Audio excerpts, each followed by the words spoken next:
Welcome to the One Year Bible, February 18. The Old Testament reading, Leviticus chapter 6, verse 1 through chapter 7, verse 27. Then the Lord said to Moses, "Suppose one of you sins against your associate and is unfaithful to the Lord.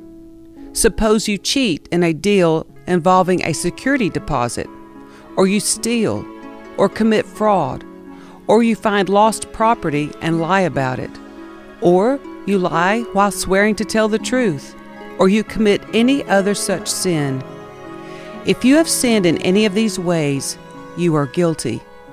You must give back whatever you stole, or the money you took by extortion, or the security deposit, or the lost property you found, or anything obtained by swearing falsely. You must make restitution by paying the full price plus an additional 20% to the person you have harmed. On the same day, you must present a guilt offering. As a guilt offering to the Lord, you must bring to the priest your own ram with no defects, or you may buy one of equal value. Through this process, the priest will purify you before the Lord, making you right with Him, and you will be forgiven for any of these sins you have committed." Then the Lord said to Moses, "Give Aaron and his sons the following instructions regarding the burnt offering. The burnt offering must be left on top of the altar until the next morning, and the fire on the altar must be kept burning all night. In the morning, after the priest on duty has put on his official linen clothing and linen undergarments, he must clean out the ashes of the burnt offering and put them beside the altar. Then he must take off these garments, change back into his regular clothes, and carry the ashes outside the camp to a place that is ceremonially clean. Meanwhile, the fire on the altar must be kept burning. It must never go out. Each morning the priest will add fresh wood to the fire and arrange the burnt offering on it. He will then burn the fat of the peace offerings on it. Remember, the fire must be kept burning on the altar at all times. It must never go out." These are the instructions regarding the grain offering. Aaron's sons must present this offering to the Lord in front of the altar. The priest on duty will take from the grain offering a handful of the choice flour moistened with olive oil, together with all the frankincense. He will burn this representative portion on the altar as a pleasing aroma to the Lord. Aaron and his sons may eat the rest of the flour, but it must be baked without yeast and eaten in a sacred place within the courtyard of the tabernacle. Remember, it must never be prepared with yeast. I have given it to the priests as their share of the special gifts presented to me. Like the sin offering and the guilt offering, it is most holy. Any of Aaron's male descendants may eat from the special gifts presented to the Lord. This is their permanent right from generation to generation. Anyone or anything that touches these offerings will become holy. Then the Lord said to Moses, "On the day Aaron and his sons are anointed, they must present to the Lord the standard grain offering of 2 quarts of choice flour, half to be offered in the morning and half to be offered in the evening. It must be carefully mixed with olive oil and cooked on a griddle. Then slice this grain offering and present it as a pleasing aroma to the Lord. In each generation, the high priest who succeeds Aaron must prepare this same offering. It belongs to the Lord and must be burned up completely. This is a permanent law. All such grain offerings of a priest must be burned up entirely. None of it may be eaten."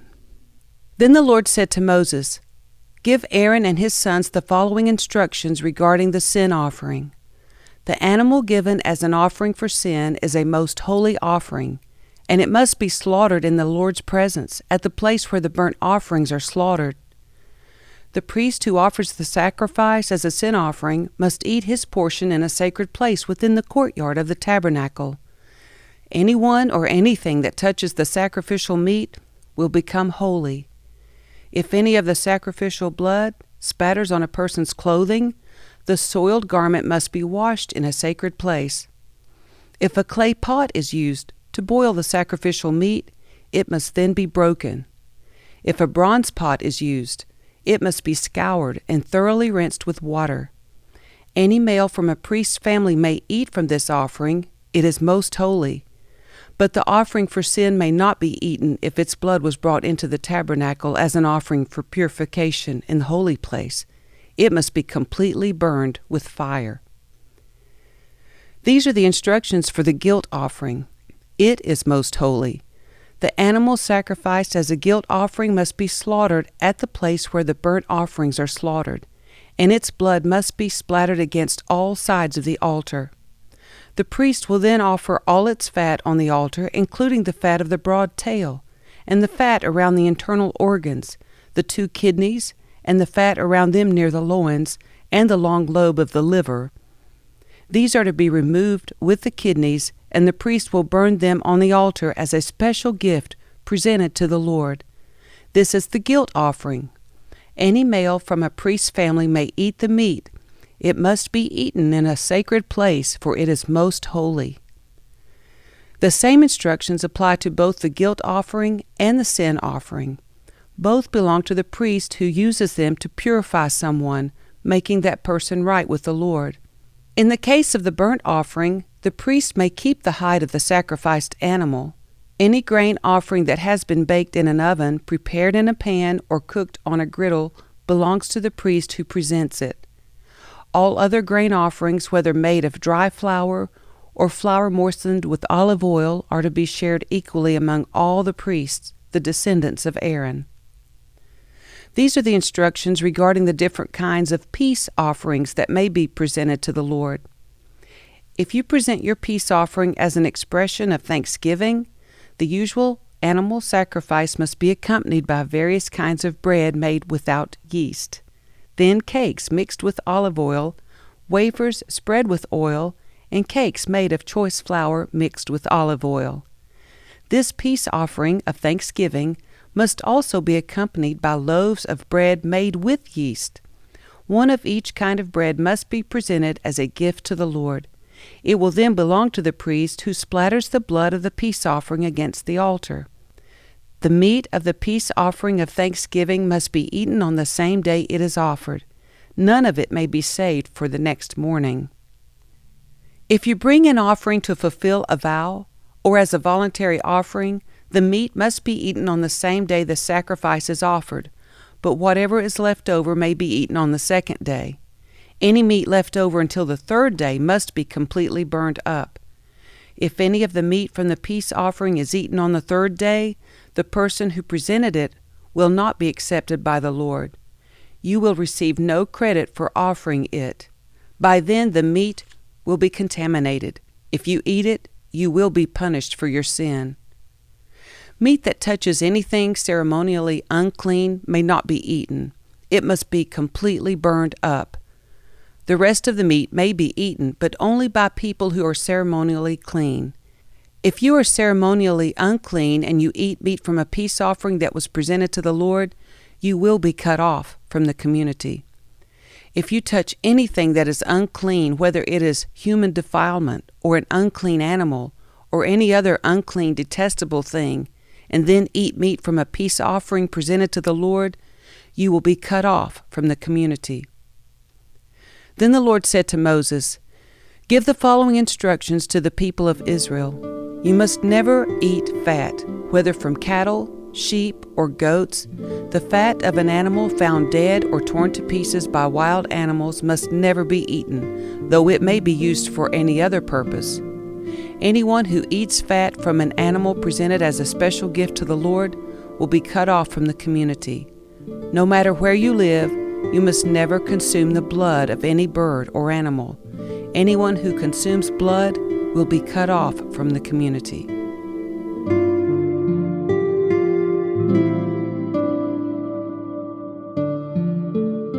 The New Testament reading, Mark chapter 3, verse 7 through verse 30. Jesus went out to the lake with his disciples, and a large crowd followed him. They came from all over Galilee, Judea, Jerusalem, Idumea, from east of the Jordan River and even from as far north as Tyre and Sidon. The news about his miracles had spread far and wide, and vast numbers of people came to see him. Jesus instructed his disciples to have a boat ready so the crowd would not crush him. He had healed many people that day, so all the sick people eagerly pushed forward to touch him. And whenever those possessed by evil spirits caught sight of him, the spirits would throw them to the ground in front of him, shrieking, "You are the Son of God." But Jesus sternly commanded the spirits not to reveal who he was. Afterward, Jesus went up on a mountain and called out the ones he wanted to go with him, and they came to him. Then he appointed 12 of them and called them his apostles. They were to accompany him, and he would send them out to preach, giving them authority to cast out demons. These are the 12 he chose: Simon, whom he named Peter, James and John, the sons of Zebedee, but Jesus nicknamed them sons of thunder, Andrew, Philip, Bartholomew, Matthew, Thomas, James, son of Alphaeus, Thaddeus, Simon the Zealot, Judas Iscariot, who later betrayed him. One time Jesus entered a house, and the crowds began to gather again. Soon he and his disciples couldn't even find time to eat. When his family heard what was happening, they tried to take him away. "He's out of his mind," they said. But the teachers of religious law who had arrived from Jerusalem said, "He's possessed by Satan, the prince of demons. That's where he gets the power to cast out demons." Jesus called them over and responded with an illustration. "How can Satan cast out Satan?" he asked. "A kingdom divided by civil war will collapse. Similarly, a family splintered by feuding will fall apart. And if Satan is divided and fights against himself, how can he stand? He would never survive. Let me illustrate this further. Who is powerful enough to enter the house of a strong man and plunder his goods? Only someone even stronger, someone who could tie him up and then plunder his house. I tell you the truth, all sin and blasphemy can be forgiven, but anyone who blasphemes the Holy Spirit will never be forgiven. This is a sin with eternal consequences." He told them this because they were saying, "He's possessed by an evil spirit."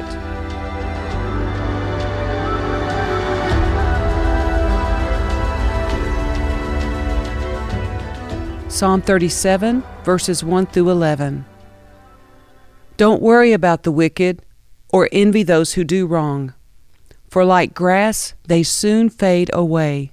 Like spring flowers they soon wither. Trust in the Lord and do good. Then you will live safely in the land and prosper. Take delight in the Lord, and He will give you your heart's desires. Commit everything you do to the Lord.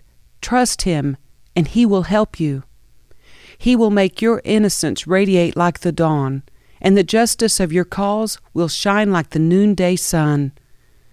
Be still in the presence of the Lord, and wait patiently for Him to act. Don't worry about evil people who prosper, or fret about their wicked schemes. Stop being angry. Turn from your rage. Do not lose your temper. It only leads to harm. For the wicked will be destroyed, but those who trust in the Lord will possess the land. Soon the wicked will disappear. Though you look for them, they will be gone. The lowly will possess the land and will live in peace and prosperity. Proverbs 10, verses 3 and 4. The Lord will not let the godly go hungry, but He refuses to satisfy the craving of the wicked. Lazy people are soon poor. Hard workers get rich.